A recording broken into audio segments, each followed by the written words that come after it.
Ladies and gentlemen, welcome to our weekly program. Glad to have you on board. And we wanted to share with you, as usual, some of the updates and information about our companies, our clients, our projects, and things that we do that it relates to interactive broadcasting. One of the areas that I am pleased to announce is the importance of areas that we are going to talk about today on different tidbits of topic. But one of the topics that it became very interesting to me is by observing a glossary of term as we were looking into our growth and expansion plan for the 2019 and also diversifying our business operation into a larger entities where we have greater point of presence in different continents. So I'm happy to announce that we are working on a series of areas. But one of the areas that I also wanted to use the technology and also educate you, and at the same time give you some visual and understanding, is like many other companies around the globe, when you have a project or you have something of interest, like we do, we continually looking for growth, revenue, mergers and acquisitions, and capital infusion. So with that in mind, one of the areas that it was extremely important to us is understanding what kind of investor are we dealing with. So for that, we did some series of research. There are a series of databases available that they are well known because they are running by artificial intelligence, algorithms, and so forth. And one of those are Crunchbase. So one of the things that we looked at Crunchbase is what kind of investors are they looking at Crunchbase? So take a listen, and I'm going to convert this again into an audio so you can just listen to the audio side of it while we are explaining. Accelerator. An accelerator takes a set amount of seed equity from a number of young startups in exchange for capital and mentorship. Accelerators will bring a cohort of start UPS in what is typically an on-site program which lasts for 3 to 4 months. At the end of the program, companies will graduate from the accelerator program and may present their company in front of potential investors at the respective accelerators demo day. Angel Group. An angel group is a network of angel investors who invest collectively in small startups or entrepreneurs. They typically invest in angel, seed, and sometimes Series A rounds. Corporate venture capital. A corporate venture capital firm is an arm of a corporation, where the investment funds come from the corporation, providing capital to invest in innovative startup companies. Co-working space. A co-working space is a company that provides a shared working environment for teams working typically for different employees, typically in an office. No equity is taken from companies that work in a co-working space. Entrepreneurship program. An entrepreneurship program is a more broadly structured initiative that works with founders to advise, provide either monetary or non-monetary resources, and grow new startups. It does not necessarily take equity or place specific requirements on its companies. Additionally, the emphasis weighs more heavily on mentorship and learning and does not have a unified cohort structure across most programs in the way that accelerators or incubators do. Family Investment Office. A family investment office is a fund of an ultra-high net worth investor family. They typically do one-off investments. Fund of funds. A fund of funds is an investment strategy where firms will hold a portfolio of other investment funds rather than investing directly in bonds, stocks, or other types of securities. Government office. A government office may invest in startups in their municipality, district, state, or country. They may or may not take equity in companies in exchange for capital and/or mentorship. Hedge fund. A hedge fund is a private investment partnership that invests for wealthy individuals or institutions. They will typically invest in private equity rounds, or late-stage venture rounds, Series D or beyond. Incubator. An incubator brings in an external team to manage an idea that was developed inside the incubator. An incubator will also take a larger amount of equity in contrast to accelerators. Investment bank. A bank that purchases newly issued shares and resells them to investors. When they do invest directly in companies, it will typically be in post-IPO equity or private equity rounds. Micro VC. A micro VC invests in startups and typically has a fund size less than $100 million.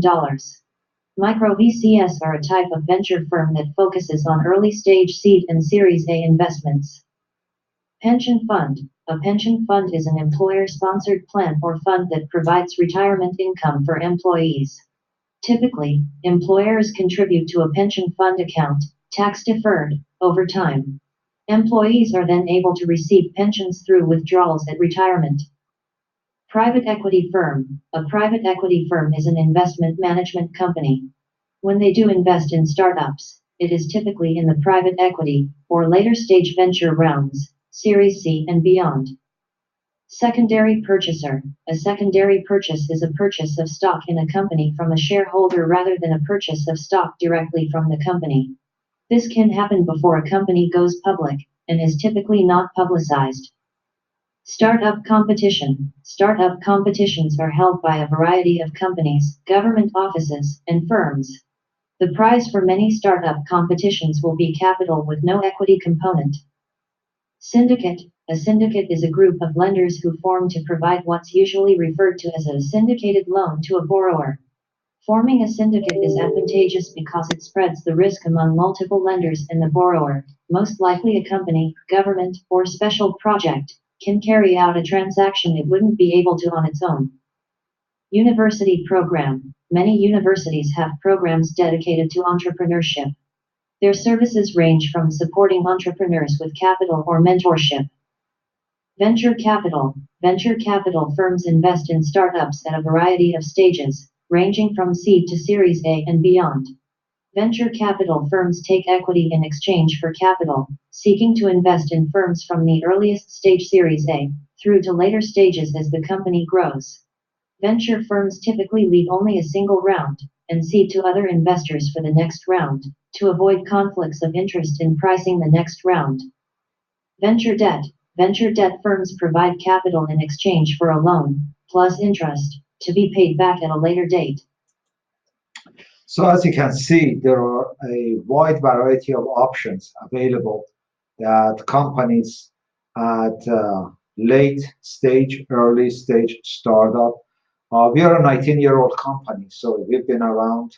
We have seen many issues. In fact, this March, by the end of the March, we are celebrating our 19th year.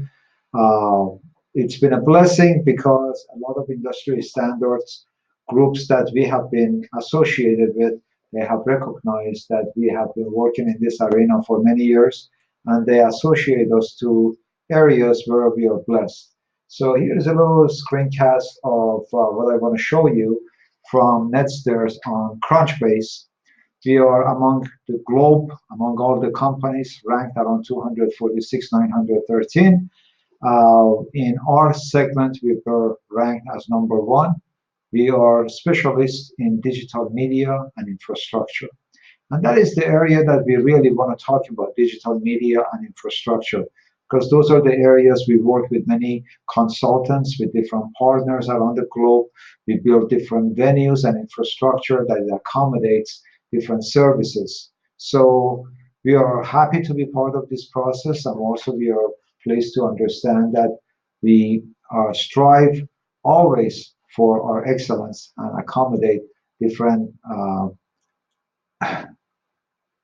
requirements. And one of the requirements that obviously we have is positioning ourselves as number one. So in here, we are obviously trying to create a visual better that you can see that NETSTAIRS ranked in digital media infrastructures among the companies and so forth. So these are recognition for us. We appreciate the colleagues that how they position us with different services that we are doing.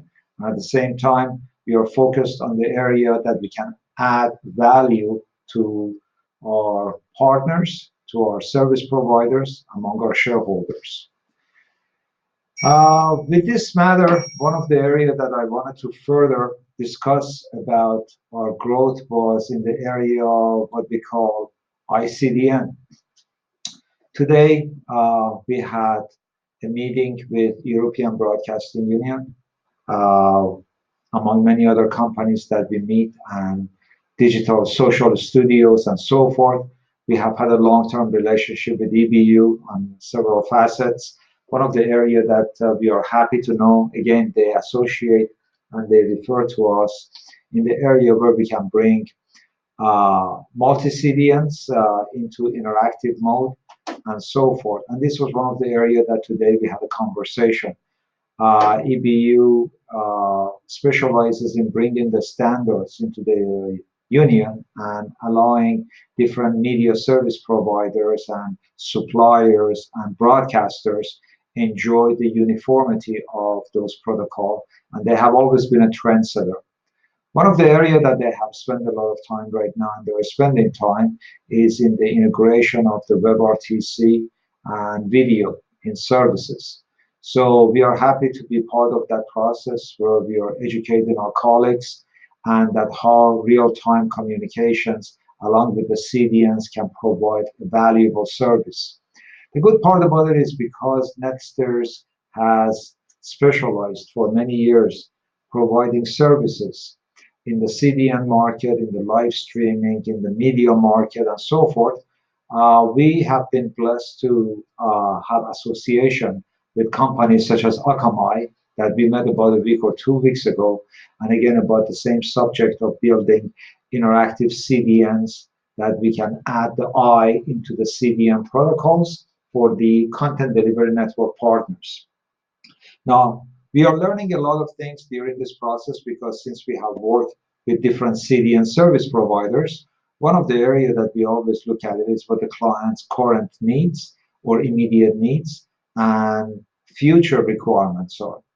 And in today's market, one of the areas that we are realizing is that there are people that are in the middle of transition, going from one kind of a format to another kind of format. They are moving into the new standards, moving away from the oldest standards that they used to do, and this transitioning also including encoding and supporting different, video codecs. These all become part of the process. The other side of it is that there are companies that they are right now looking at that they have licensed and they have content that they want to house it in CDN and they're looking for a reliable CDN, but they have geo IP issues. For instance, we have met with certain universities over this last week that they wanted to reach out to China. And one of the barriers with China is real-time communications. And in order to accommodate this kind of things, it requires a specialist know-how, licenses, requirements, even though the name of the institution is very well known around the globe and presented in 47 different countries. Moreover, we've learned from the process of the CDN itself that there are clients that they are not happy with the present CDN or their pricing model, and they're looking for transition either to reduce costs or increase bandwidth or offer redundancy in certain areas where they don't depend on one CDN only, but they have several CDN. And that is one of the things, for instance, EBU brings into the multi-CDN. Working with Level 3, with Akamai, with Limelight, with many other CDNs around the globe, we have learned that our digital media room and our interactive content delivery network right now is built on a series of containers. These containers can come in different topologies based on different requirements. So if we are talking about intranet or corporate offices where we have to connect people together, then we can essentially do that kind of service. But at the same time, if you are planning to all of a sudden establish protocols and so forth that people can see and be able to have multiple media rooms or their own cloud services. Now, keep in mind, we build platforms and infrastructure and software as a service. So this multi-tier responsibility and operation gives us the ability to provide these kind of programs that we use with different WebRTC services. These WebRTC services, some consultants, they are very focused on certain standards because this is their skill sets, and some individuals and companies we have seen, they have narrowed down to maybe a protocol that a requirement has for their mesh technology versus SFU technology or MCU on different topologies. And moreover, the other problem that we see in here is understanding those needs while we are going through a very scalable, progressive growth in this market, where ultimately real-time communication becomes the new replacement for the old traditional streaming services. Why are we saying this? Because we've been doing it for 19 years ourselves. We know this market from its inception, where during the times when we started delivering video, we only had text and picture in websites. And now that we have come a long way over this last 19 years, looking at the history, looking at our own milestones, and coming to the RTC protocol, RTC now is bringing a series of new opportunities that requires creative thinking, partner thinking, collaboration, and so forth, which there are articles that will be published shortly at Headline Magazine, and along with articles about AI, okay, and the use of AI and WebRTC, and how these two, RTC and AI, can become a perfect duet, that they can create a whole new series of opportunities and growth. So areas that we see, for instance, taking place is like into integrated AI medicine, for instance, is being able to build intelligent robotic help desks and so forth. So this helps automatically, can be integrated into services that you can enjoy and be able to be a part of those. So if you're going to a room, for instance, and choosing a selection and becoming member or participating and so forth, or let's say you're using this as a help desk, then by obviously mitigating myself here and putting myself on the sidebar, then I can talk about this subject. So these rooms right now is like, you can see there are leave messages in here. So you can integrate that to other bots, integrated bots. So we're going to go into another room, for example, give you a different example, let's say like 20, I'm not sure, but I'll find that for you. So I think it's 24. So let's look at that. But if not, we have a help desk that I think, yeah, the help desk allows me to show you how we conduct our classes and meetings, that you can see how our protocols work. I think it's 182, if I'm not mistaken. So let me just type in and enter inside the room and show you guys that a help desk that we have built in here in that kind of settings, 282, gives you the integration with other third-party services. So I'm going to again mute myself in here and put myself here. And you see there is a little blue dot in here now. And this is another way of integrating into this digital media room with the service provider. If we are working with live persons, we are working with groups such as CRISP, that we have been able to put certain help desk in here you can build. And we are working with a team that we are establishing, that they can help out organizations to write robotics and bots for their programs and services. So when you have a help desk and you don't have a real live agent, and you wish to have a bot to be able to provide frequently answered questions or ask questions and so forth, then you'll be able to, just obviously compare, compose a message. So if you are communicating, then that can take place. Obviously, if you are want to obtain a copy of your script, for instance, you can simply put in here, and also we know the agent knows where to reach to, and if you mistype something, they would know. So it says, come back here.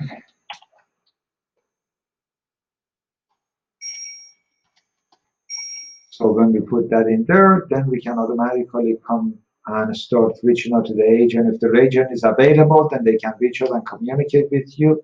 If they are not, then you can proceed by, communicating, and then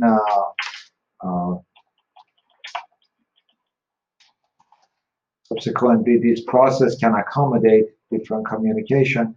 And if there is nobody here to reply in a few minutes, then you will see interaction takes place.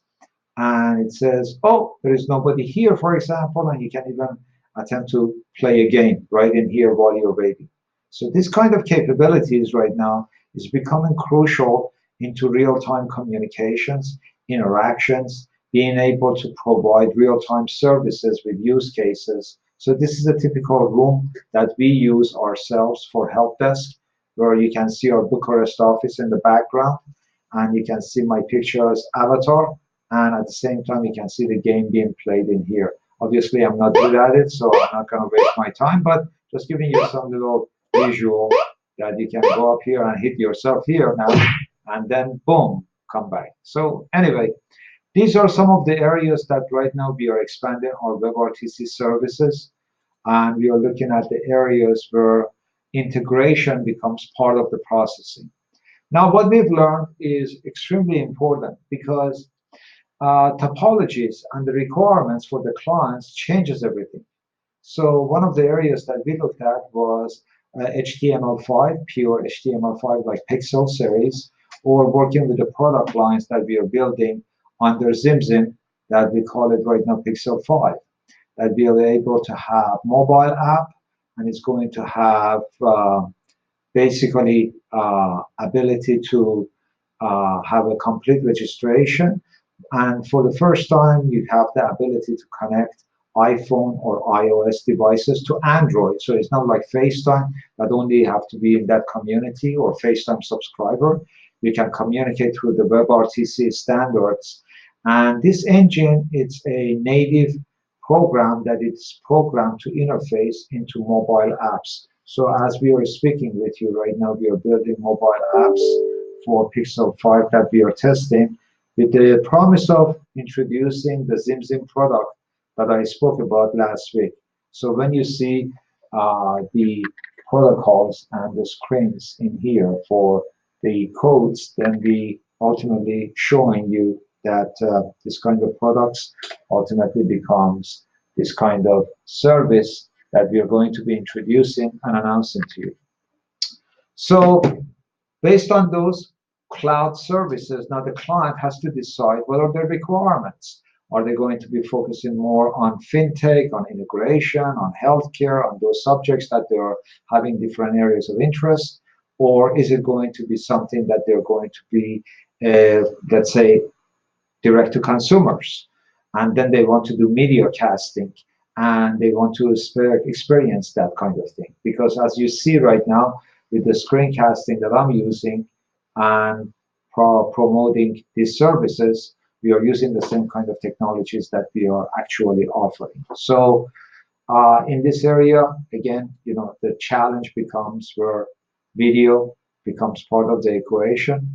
So you can have abilities in here that you can communicate, but obviously here is where topologies, applications, and everything else can work in a whole different scenario. And then subsequently, we can look at this from a standpoint of how these areas that you see in here, there's going to be designations for different services. And then we can have the backdrops in here for different drawings and integration into images and information. And then you have your menus that you can ultimately, again, choose and have different settings available. But these are the things that we talked about, but you can at the same time see that topologies requirements are part of the lectures that we always try to bring and educate the market. The other thing that we are going to be releasing later on is going to be called Let's Cast, and that's going to be only screencasting features. So these screencasting features are going to be basically a service that it allows you to cast your screen and broadcast yourself into the audience. And for that, we're going to have a separate topic and subject all about it itself. So in short, we are happy to be recognized as colleagues in the industry as digital media infrastructure guys that we have been known for. So we treasure that value and help our media and partners that if they're dealing with video, they're dealing with this kind of services, then definitely it's essential to understand that our recognition and everything came from the industry, working with the European market, with the United States and Latino and Latin America and some of the other continents, along with major universities that they are using this technology to bring education to the market, is really giving us a gratifying experience. And again, thank you for joining us in this session, and we hope to see you next week. Ciao for now, and take care.